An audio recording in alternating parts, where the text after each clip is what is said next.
Ya, shalom teman-teman. Seperti yang saya janjikan tadi, saya akan membawa firman Tuhan sesuai dengan tema kita, yaitu tahun bertumbuh yang melimpah.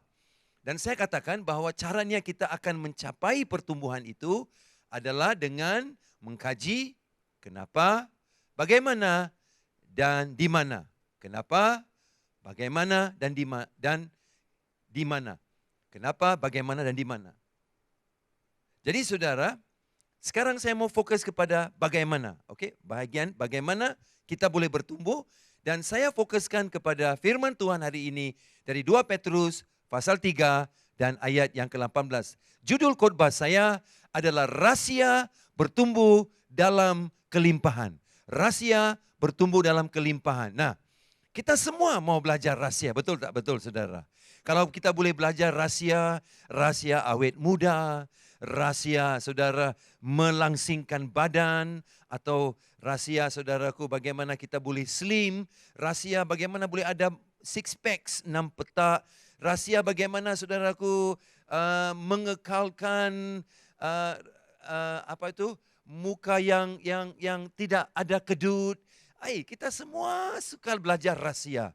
Saudara, rahasia bagaimana skor A di dalam exam, rahasia bagaimana saudaraku menghafal dengan cepat, rahasia bagaimana menangkan hati pencara supaya dia boleh kasih saya A. Adakah cara macam itu? Kita semua mau belajar rahasia, saudara. So, rahasia itu adalah sesuatu yang dikejar orang. Sebab itu, di dalam Alkitab juga ada rahasia untuk bertumbuh. Nah, bertumbuh bukanlah sesuatu destinasi. Titik A ke titik B kita sudah sampai. Tetapi pertumbuhan adalah satu proses. Kenapa proses? Karena ia terlibat dengan seorang pribadi. Dengan perantaraan siapa itu? Kristus. Bila ada seorang pribadi, selalunya pelan. Kau tidak pernah lihat pokok saudaraku hari ini 1 inci, besok 6 kaki. Itu pokok puaka. Kalau kau nampak pokok macam itu, lebih baik kau lari. Arah yang bertentangan dari pokok itu secepat mungkin. Karena itu pokok puaka, saudara. So, pertumbuhan adalah satu proses. Tapi pertumbuhan juga ada rahasia. Tuhan itu baik. Dia kasih kita rahasia. Jadi mari kita lihat. 2 Petrus pasal 3 dan ayat yang ke-18. Mari kita lihat firman-Nya, saya bacakan untuk saudara. Tetapi bertumbuhlah dalam kasih karunia dan dalam pengenalan akan Tuhan dan juru selamat kita, Yesus Kristus. Nah, kenapakah saya memilih buku 2 Petrus? 1 Petrus dan 2 Petrus adalah buku yang ditulis oleh Rasul Petrus ketika saudaraku dia menulis surat ini kepada pribadi-pribadi Kristen yang di dalam penganiayaan di bawah Kaisar Nero, seorang yang memang saudaraku dari segi kewarasan pemikirannya tidak betul selalu. Banyak penganiayaan yang dialami oleh orang Kristen di bawah Kaisar Nero. Dan Petrus sendiri dibunuh, Paulus sendiri dibunuh di bawah kepimpinan Kaisar Nero, yaitu Kaisar dari Romawi. Jadi saudara, dalam konteks kesusahan seperti ini, ada juga ajaran sesat, guru-guru sesat yang menyelewengkan iman orang-orang Kristen, orang percaya. Dan saudara, semua ini akan dikupas lebih dalam ketika kita mula masuk dan belajar dari buku 1 Petrus dalam minggu-minggu akan datang. Nah saudara, jadi dalam pasal 2 Petrus, dalam 2 Petrus pasal 3 ini, kenapa saya pilih ayat 18? Apakah latar belakangnya? Dari ayat 1 hingga ayat 10, Petrus memberikan penekanan tentang kedatangan kembali Tuhan Yesus. Oke? Kemudian ayat 11 sampai 17 menekankan tentang perubahan hidup yang terjadi bagi orang yang menanti-nantikan kedatangan kedua kali Yesus itu. Yang mengharapkan kedatangan dia, apakah cara hidup mereka? Orang yang menantikan Tuhan, macam mana dia hidup? Ya, dan ayat 1 hingga 10 adalah kepastian bahwa dia akan datang. 11 hingga 17, bagaimana kita hidup memandangkan kita pasti dia akan kembali untuk mengambil dan bersama kita semua. Jadi saudaraku, inilah yang menjadi pelajaran penting di dalam buku 2 Petrus. Jadi dalam 2 Petrus pasal 3 ayat 18 ini adalah penutupan ataupun pengakhiran ayat. Dan daripada ayat ini kita akan belajar 4 pelajaran penting. Rahasia bertumbuh di dalam Tuhan Yesus Kristus. Apakah itu rahasia bertumbuh di dalam Tuhan Yesus Kristus? Okey? Jadi sekali lagi, mari kita sama-sama bacakan firman ini dengan suara yang kuat. Saudara bacakan sehingga semua jiran-jiran akan bangkit dan mula dengar firman ini, saudaraku. 1, 2, 3. Tetapi bertumbuhlah dalam kasih karunia dan dalam pengenalan akan Tuhan dan juru selamat kita, Yesus Kristus. Okey, apakah poin pertama? Rahasia pertama untuk bertumbuh. Yang pertama adalah perkataan tetapi. Kita lihat perkataan tetapi. Ini adalah sesuatu yang bertentangan ataupun berlawanan. Opposite. Kenapa tiap kali saudara melihat perkataan tetapi, berarti ada message sebelum message ini yang ada kaitan dengannya. Contohnya, ini adalah ayat 18. Bila saudara baca dalam ayat 18, tetapi berarti ayat 18 ada koneksinya dengan ayat 17. Jadi ayat 17-nya itu adalah berbunyi begini. Karena itu, berwaspadalah supaya kamu jangan terseret ke dalam kesesatan orang-orang yang tak mengenal hukum dan jangan kehilangan peganganmu yang teguh.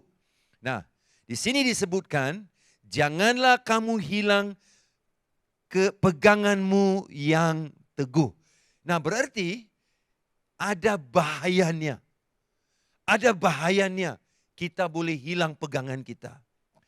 Ada bahayanya saudaraku ketika kita hilang pegangan, kita mula beroperasi dengan pola pemikiran duniawi, manusiawi. Sehingga saudaraku, pemikiran kita tidak berlandaskan kepada kebenaran firman. Bagaimana saudara kalau kita mula sudah hilang pegangan? Siapakah orang-orang yang akan hilang pegangan itu? Ternyata ayat 17 sendiri mengatakan kepada kita, mereka-mereka yang terseret ke dalam kesesatan. Jadi bila kita sesat, kita hilang pegangan. Apa yang menyebabkan kita sesat, saudaraku? Apa yang menyebabkan kita sesat? Nah, sebab itulah Petrus berkata, tetapi. Jadi dia mau kita melakukan sesuatu yang berlawanan dengan ayat 17. Jangan kau tersesat.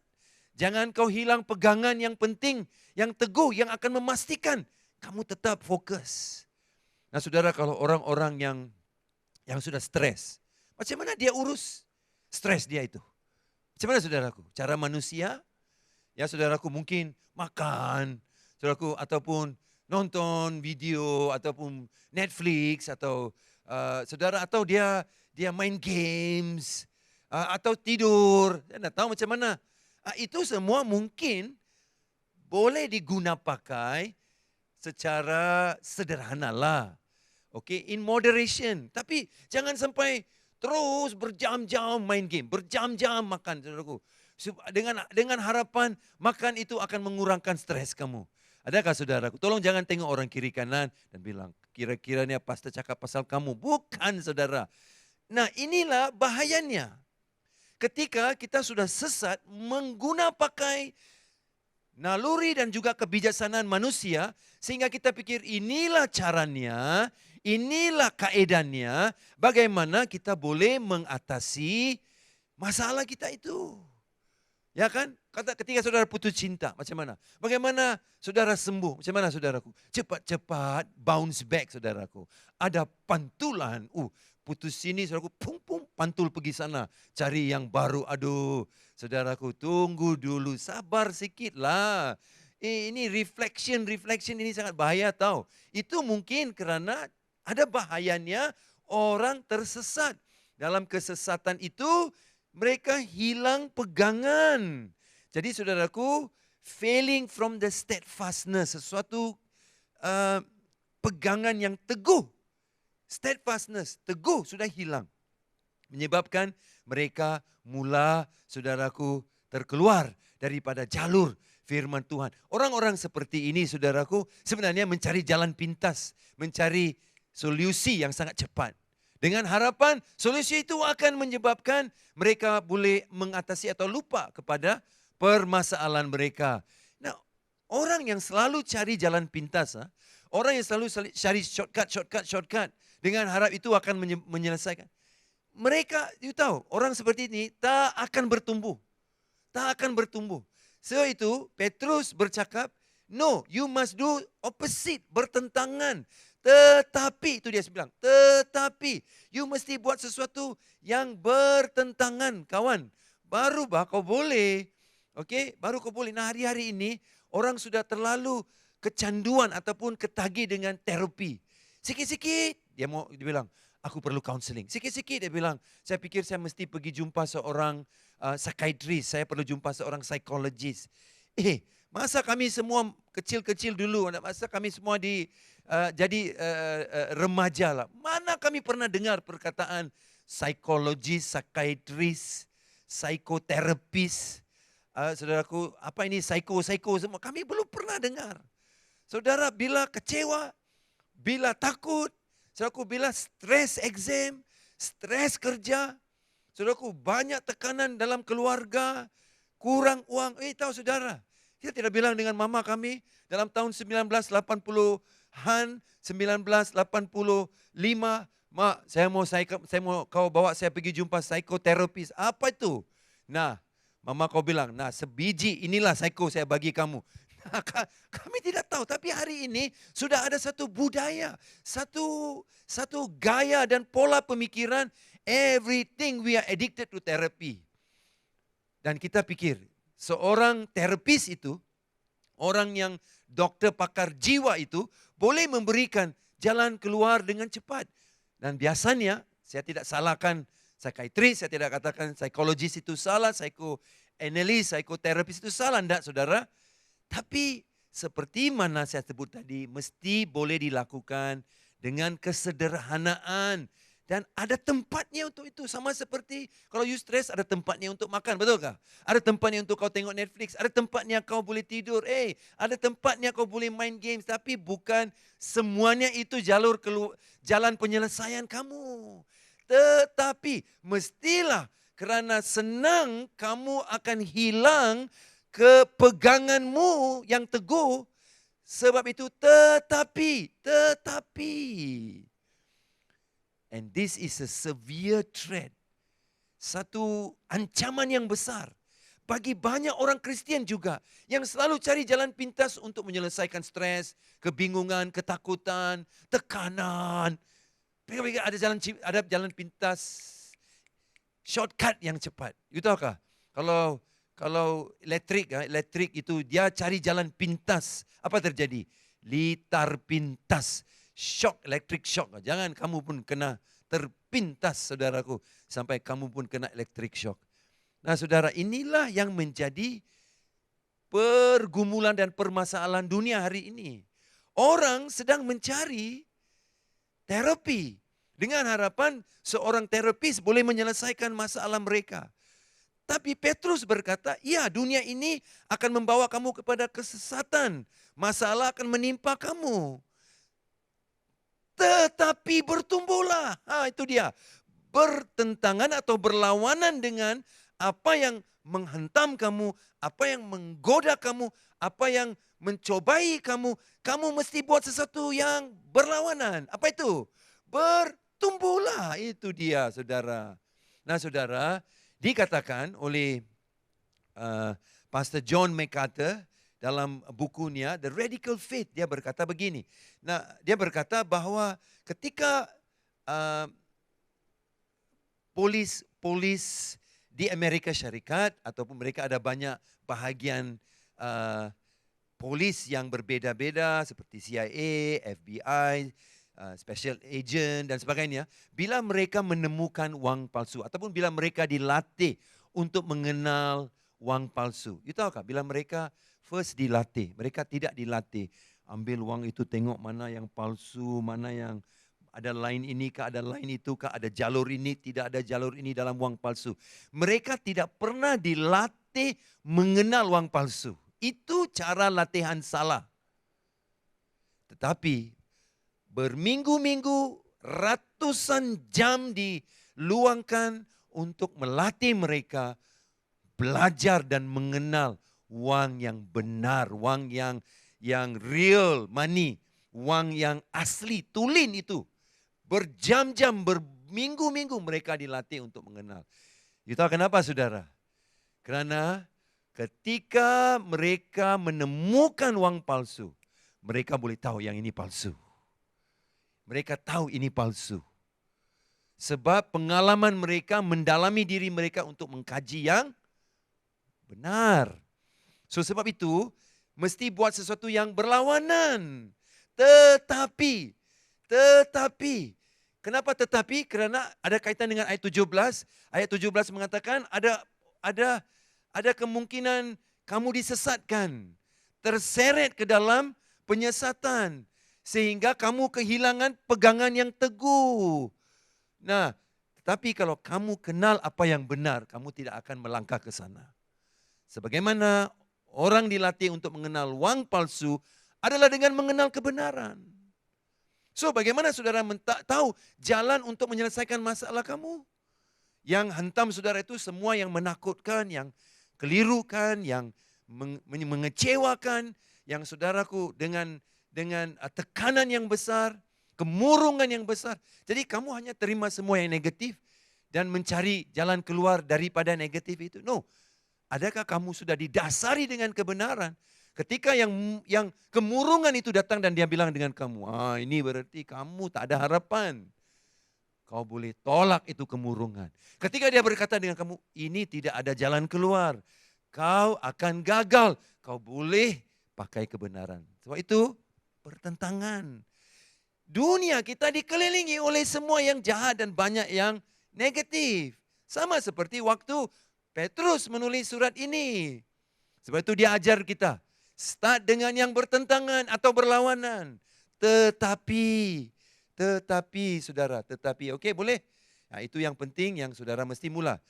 Kedua saudara, yang saudara boleh belajar di sini adalah apa? Tetapi apa? Bertumbuhlah. Saudara dan saya perlu bertumbuh. Tetapi apa? Tetapi berlawanan dengan penyesatan, berlawanan dengan apa yang menggagalkan adalah kita bertumbuh. Kita bertumbuh. Nah, ada satu ketika dulu saya pergi ke satu kelompok sel di gereja kami di sini di Induk di PCC untuk mengajar ke kelompok sel itu karena hari itu hari pelajaran kelompok sel. Mereka mengundang saya untuk lawat sambil mengajar firman. Tapi setelah mereka mengundang saya seperti mereka menyesal seperti itu. Dan mereka pikir, pastor datang, pastor datang. Wah, stres pastor datang macam mana? Semua okey kah? Bersih kah? Games okey kah? Worship okey? Mereka takut saya menilai mereka. So, ada sehingga satu daripada ahli kelompok sel itu mencadangkan, bolehkah kita batalkan kehadiran pastor? Macam mana? Kita bagi tahu security guard di bawah sana, kalau nampak seorang lelaki India yang tinggi dan dia bagi tahu alamat rumah kami, tolong jangan kasih dia masuk ke dalam apartmen kita, bolehkah? Ya ampun, sampai hati pastor mereka pun mereka mau kasih halau macam itu. Nah, mungkin mereka bergurau saja, tapi mereka berfikir banyak idea macam mana kalau boleh jangan pastor datang sebab kami takut pastor akan menilai keberkesanan kelompok sel kami. Nah, ada juga orang macam itu. Ada juga orang macam itu. Ada satu kali saya pernah dengar, ada satu kelompok sel yang cakap dengan jemaat mereka, jangan kita rajin sangat, dia bilang. Jangan kau orang rajin sangat dan jemput banyak kawan dan berkembang dan bertambah dan meledak kelompok sel ini dari segi jemaatnya, anggotanya. Nanti bila kau meledak besar, nanti pastor akan multiplikasikan gereja kelompok sel kita sehingga kita harus tambah multiplikasi atau pecah dua, satu di sana, satu di sini. Kita tidak mau berpisah. So don't grow. Dia bilang jangan bertumbuh. Nanti pastor akan multiplikasi. Ya ampun, tidak masuk akal. Bolehkah saudara cakap dengan anak kamu, jangan kau baca rajin-rajin. Nanti kau dapat nanti. Alamak, tidak masuk akal kan? Kalau kau sebut begitu dengan kawan anak kamu atau cakap begitu dengan teman-teman kamu, don't study so hard. After you score itu tidak masuk akal. Samalah. Jangan bertumbuh. Nanti kalau kau bertumbuh, nanti pastor akan multiplikasikan kita dan kita harus berpisah. Aduh, tidak masuk akal juga itu. Nah, tetapi bertumbuh adalah panggilan daripada Tuhan untuk kita semua, saudaraku. Nah, saudaraku, perkataan bertumbuh itu, saudara, bertumbuh di dalam bahasa Ibrani, saudaraku, bukanlah satu yang remeh, saudaraku. Bukan sesuatu yang simple, yang boleh dipandang, dilihat sebagai sesuatu yang tidak penting. Bertumbuh adalah kehendak Allah. Bertumbuh adalah kerinduan Allah untuk buat saudara. Bertumbuh. Jadi tahun ini seperti yang saya sebut, kita mau bertumbuh, keluarga, perhubungan, dalam kasih, sehingga kita memperkasakan kelompok sel. Kita mau bertumbuh. Nah, saudara, jadi jangan lari daripada bertumbuh, karena saudara pasti diberkati. Ingat di sini, firman Tuhan berkata, terpujilah Allah dalam 1 Petrus 1:3, dengar ya. 1 Petrus 1:3. Terpujilah Allah dan Bapa Tuhan kita Yesus Kristus, yang karena rahmat-Nya yang besar telah melahirkan kita kembali oleh kebangkitan Yesus Kristus dan dari antara orang mati kepada suatu hidup yang penuh pengharapan. Nah, saudara tahu apa itu artinya? Berarti Allah sudah memberikan kepada kamu dan saya semua keperluan asas untuk bertumbuh. You already have it. Semua nilai-nilai penting untuk bertumbuh ada dalam kamu. Ciri-ciri yang untuk memberi kamu bertumbuh ada di dalam kamu. Sama seperti sebiji benih ya. Di dalam benih itu ada semua keperluan dan zat dan juga kekuatan yang perlu untuk dia bertumbuh. Hanya dia perlu berada di tempat yang betul.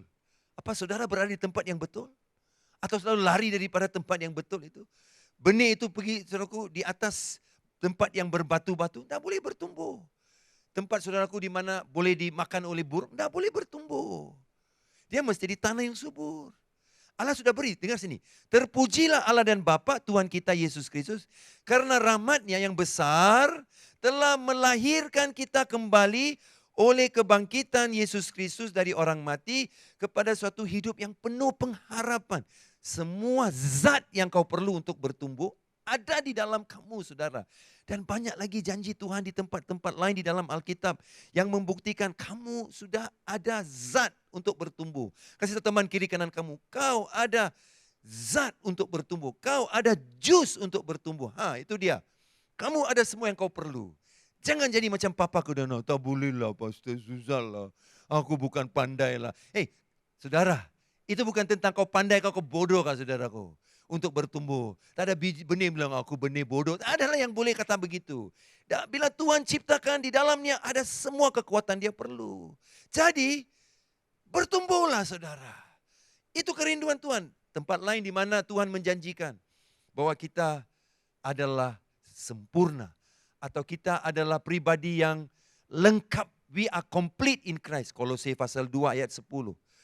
Nah saudaraku, kemudian dalam 2 Korintus pasal 5:17, kita adalah ciptaan baru. Ya saudara, Allah telah memberikan semua ini kepada kita, ciptaan yang baru. Semua yang perlu untuk kehidupan dan juga kepada keilahian ada di dalam kita, 2 Petrus 1:3. Kita sempurna di dalam Kristus, Kolose 2:10.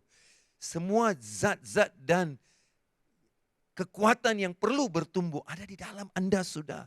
Hanya saudara harus perlu berada di dalam posisi yang betul untuk saudara bertumbuh.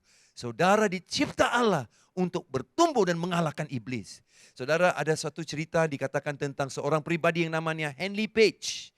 Henry Page adalah seorang perintis dalam dunia aviation, yaitu penerbangan, di mana dia telah menciptakan banyak kapal terbang, saudara. Banyak kapal terbang, banyak pesawat, dan dia juga adalah pribadi yang terkenal. Satu hari ketika dia sedang terbang di atas satu daripada kapal terbang ciptaannya itu sendiri, sedang dia terbang, dia terbang tinggi saudaraku, dan seperti semuanya sunyi senyap, tapi tiba-tiba dia merasakan macam ada bunyi dari belakang gitu. Dia pikir, apa bunyi itu? Ada bunyi macam sesuatu yang sangat mengganggu, seperti ada sesuatu gerakan-gerakan begitu. Dan tiba-tiba dia tahu ada makanan di belakang yang dia sedang bawa di dalam pesawatnya itu. Dia tahu mungkin ada tikus-tikus besar yang sudah mula masuk, tertarik dengan bau makanan itu, saudaraku. Dan ini dia sedang terbang di atas satu gurun di Timur Tengah. Jadi dia tidak boleh turun di atas gurun itu. Sebab tidak sesuai untuk landing kan, betul? Tidak sesuai untuk pesawat itu mendarat. Jadi dia juga tahu sebagai seorang pencipta pesawat, di bahagian belakang di mana makanan disimpan juga, ada banyak pipe-pipe hidrolik dan juga pipe-pipe yang menyambungkan bahagian enjin dengan bahagian depan pesawat yang menentukan dan membantu penerbangan pesawat dan hala tuju pesawat. Kalau ada tikus-tikus ini tersalah gigit wire-wire ataupun saudaraku pam-pam hidrolik itu, nanti masalah sangat besar. Saya tahu di gereja kita dulu ada satu bakery di atas gedung gereja kita, dan saudara banyak tikus sehingga tikus-tikus ini suka gigit kita punya pipe aircon itu sampai kerugian yang sangat banyak. Teruk betul ini tikus-tikus ini. Saya tahu tikus ini saudaraku, dia mungkin dah tahu mana makanan, mana pipe saudara. Jadi dia tahu. Henley Page tahu, mungkin dia akan gigit sambungan-sambungan yang penting yang memudaratkan kemampuan pesawat itu. Tetapi dia pernah terbaca di satu tempat dulu bahwa seekor tikus itu mempunyai kemampuan menyimpan oksigen jauh lebih kurang daripada manusia. Jadi apa yang dia buat? Sedang dia terbang di dalam altitude ataupun di dalam lokasi yang tinggi, tiba-tiba dia pikir, caranya untuk stop dia atau menghentikan dia daripada hancurkan saya punya pesawat ini, pipe ataupun wire-wire yang penting adalah terbang lebih tinggi. Jadi tiba-tiba dia terbang sangat tinggi saudaraku. Lebih tinggi dia terbang, lebih rendah oksigen. Sebagai manusia dia boleh bernafas lebih normal, tetapi bukan si tikus berdebak itu. Dan akhirnya saudaraku, ketika dia kembali mendarat di destinasi asalnya, dia mendapati tikus yang besar saudaraku. Aduh, macam arnab punya tikus itu, besar betul. Nah dia lihat arnab pula, dia lihat tikus itu. Dia tahu dia mati ketika pesawatnya naik dan ketika oksigen kurang. Itu yang membunuh tikus. Waktu itu tidak ada autopilot lah untuk dia keluar dan cari masalah itu dan menyelesaikan. Hanya kurangkan oksigen dan bunuh tikus itu. Saudara, dengar sini. Anda dan saya telah diciptakan Allah, mempunyai semua kemampuan untuk terbang tinggi di dalam Tuhan. Tetapi saudara tidak terbang tinggi. Saudara masih lagi, saudara diciptakan menjadi raja wali. Tapi saudara sedang terbang-terbang, saudaraku, ataupun berkeliaran saudaraku dengan ayam-ayam di bawah. Seperti saudaraku, sama seperti seekor burung helang yang dia terbang bergerak bersama teman-temannya. Tapi dia nampak di bawah ada ladang, ada seperti tempat banyak ayam-ayam, banyak makanan. Dia bilang, kenapa saya mau terbang dengan kawan-kawan saya cari makan? Itu di situ ada banyak makan. Dia pun turun, dia makan, dia enjoy. Lama sudah dia enjoy, berbulan-bulan dia enjoy. Dia tidak pakai kepak dia untuk terbang. Jadi akhirnya saudaraku, dia hidup seperti seekor ayam, saudaraku. Dan saudaraku, ada ayam Belanda. Itu yang dia boleh buat. Nah saudaraku, tapi beberapa tahun dia melihat kawan dia terbang sekali lagi. Lewat melintasi langit di situ. Dia mau terbang tapi kepaknya tidak berfungsi. Dia saudaraku sekarang tidak boleh seperti Raja Wali, dia hanya itu dia saudara. Lama kau sudah fellowship di tempat yang salah sehingga kau tidak bisa bertumbuh lagi. Tuhan menciptakan kamu untuk terbang tinggi saudara, supaya kau bisa mengalahkan iblis, supaya kau boleh terbang lebih tinggi dan punya kuasa, karena semua yang terbaik yang Allah ciptakan ada di dalam saudara. Jadi bertumbuhlah dan iblis bisa dikalahkan. Kalau saudara percaya, katakan amin saudaraku. Haleluya. Katakan amin. Dan saudara yang kau kekasih dalam Yesus Kristus, itulah yang telah Allah persiapkan melalui Kristus Yesus di dalam kamu. Dan poin yang ketiga saudaraku adalah ini. kita lihat bagaimana kita bertumbuh. Kasih karunia dan pengenalan. Which is dalam bahasa Inggris, grace and the knowledge. Pengenalan akan Kristus Yesus. Puji Tuhan, Petrus tidak cakap kasih karunia saja. Tapi kasih karunia dan pengetahuan. Kalau hanya kasih karunia atau hanya pengetahuan, ia membawa bukan pertumbuhan. Terbantut pribadi itu. Kenapa terbantut? Nah saudara, kalau hanya pengetahuan saja, itu hanya adalah senjata yang sangat berbahaya. Senjata, saudaraku. Orang yang pakai pengetahuan dia. Alkitab bilang apa, saudaraku? Dalam 1 Korintus 13. Berkata bahwa pengetahuan itu menjadikan kita angkuh. It's a dangerous weapon. Pengetahuan, pengenalan, knowledge. Kau dan saya boleh mendapat pengetahuan melalui internet, melalui buku, ijazah, masters, PhD. Kita boleh dapat pengetahuan. Bagus, bagus. Teruskan usaha Anda. Jangan stop. Saya tahu banyak student, ramai yang sudah selesai kuliah. Saudara terus sedang belajar juga mengejar impian saudara untuk mendapat lebih banyak pendidikan yang lebih tinggi. Puji Tuhan, teruskan. Tapi di sini bukan hanya pengetahuan, pengenalan. Tapi kalau hanya kasih karunia tanpa pengenalan ataupun knowledge, yang menjadi sangat tipis, shallow. Sebab itu Petrus di sini mengatakan ada kombinasi, ada gabungan di antara kasih karunia dan pengetahuan. Di mana itu menjadi asas yang membawa pertumbuhan yang luar biasa bagi pribadi hidup Anda dan juga bagi gereja Anda ini. Jadi mari saudara-saudara semua, Allah telah memberikan dua ini. Inilah isinya. Inilah isinya. Isinya saudaraku adalah di mana kasih karunia dan pengenalan. Tadi kita melihat apa? Bertumbuhlah itu adalah perintah, tetapi adalah berlawanan. Bertumbuhlah adalah perintah, kasih karunia dan pengenalan adalah isi intinya untuk menyebabkan rahasia pertumbuhan itu. Saudara, tadi saya cakap banyak orang cari rahasia, betul? Nah inilah rahasianya. Rahasianya kau mesti ada intinya, saudaraku. Itu yang menyebabkan kamu berhasil. Ya saudara, dulu semasa saya student di US dulu, di university, satu daripada kursus yang saya harus belajar adalah speech communication. Speech communication. Satu daripada kerja kuliah adalah saya harus buat 3 video. Satu daripada video itu adalah video demonstration speech. Berarti sambil saya mendemonstrasi sesuatu, saya harus bercakap, supaya saya ada eye contact dan sambil mendemonstrasi. Jadi saya pikir, apalah yang saya boleh buat? Jadi saya pun buat kuih ketayap, saudaraku. Itu dia, kuih ketayap. Saya punya specialty.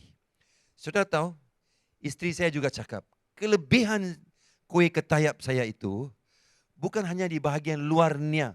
Ketika kau buat satu seperti tepung dan kau buat seperti macam pancake, dan kamu taruh intinya. Pancake itu boleh tebal, boleh nipis. Tapi kehebatan kuih ketayap gue ini, saudaraku, bukan pancake-nya itu. Itu siapa pun boleh buatlah. Tapi intinya, saudara. Saya buat itu, saya tunjuk dalam saya punya video. This is how you do it. You make the pancake, then you take the fillings. Wow, saudara, saya gulung-gulung sampai buat kue ketayap itu. Selepas saya sudah selesai, saya serahkan video saya kepada profesor saya. Dan saya juga hantar bersama video itu beberapa keping kue ketayap. Bila saya punya keputusan, A+, saudaraku, haleluya. Saya punya profesor tulis sana, Your Malaysian snack is really delicious. Wow. Itu macam rasuah saja itu, saudara. Poin saya adalah ini. Saya berjaya membuat demonstrasi, tapi lebih dari demonstrasi itu, ada inti dalam ketayap saya yang melembutkan hati profesor saya. Sehingga, dapat A+, saudara. Nah, saudara, apakah yang menyebabkan rahasia adalah inti dalam hidup saudara? Rahasia telah diberi kepada saudara dan saya.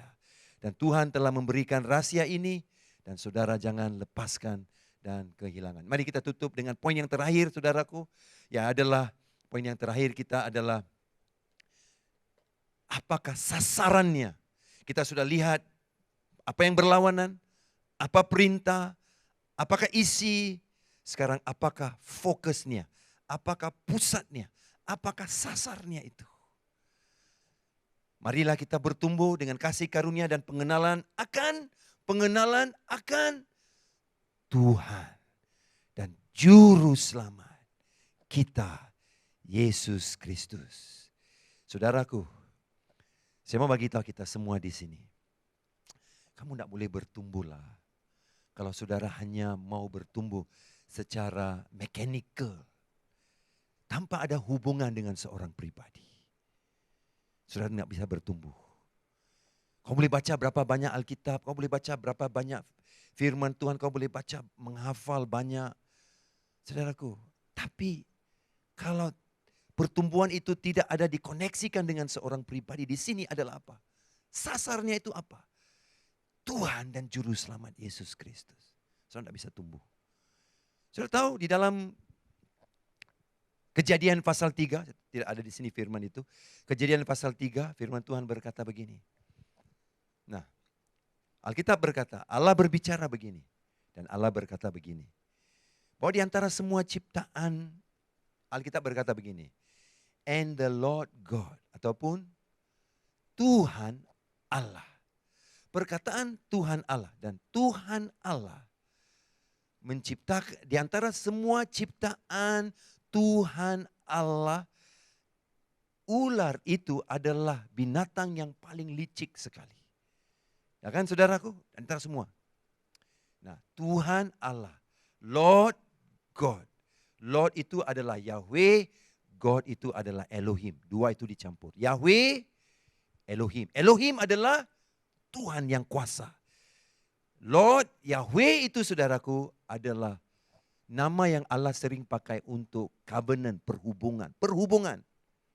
Nah, itu ya, itu bagaimana Tuhan memperkenalkan dirinya dan ciptaannya ular itu. Tetapi bila ular itu bercakap dengan Hawa, dan dia berkata begini, tidakkah Tuhan berkata? Nah, kau tengok apa dia buat? Dia tidak cakap Tuhan Allah. Dia hanya pakai istilah ini. Tidakkah Allah berkata, berarti dia ambil istilah Yahweh itu, dia hanya berikan kepada Hawa Elohim.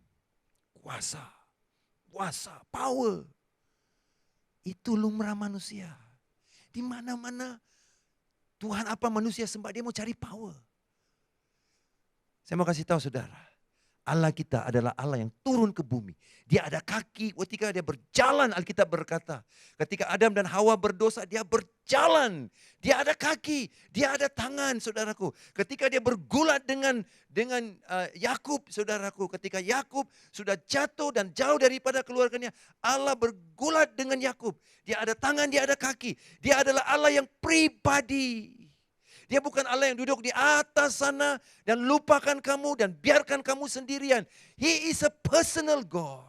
Dia turun ke bumi, saudaraku. Iblis mau cabut kebenaran itu. And dia hanya mau bagi apa? Power itu agamawi. Di mana tidak ada perhubungan, itu adalah sesuatu yang berdasarkan agamawi. Itu yang iblis coba bagi Adam dan Hawa, agamawi. Dan itu yang iblis sudah bagi kepada banyak orang. Termasuk orang dalam gereja sendiri. Kok jadi agamawi lah. Aku masuk gereja, aku baca firman, aku kasih perpuluhan, aku melayani. Tapi ada perhubungan enggak saudaraku? Tidak ada perhubungan. Berarti saudara tidak punya apa yang penting untuk membangun iman saudara itu. Jadi saudaraku, disinilah aku Tuhan dan Juru Selamat kita.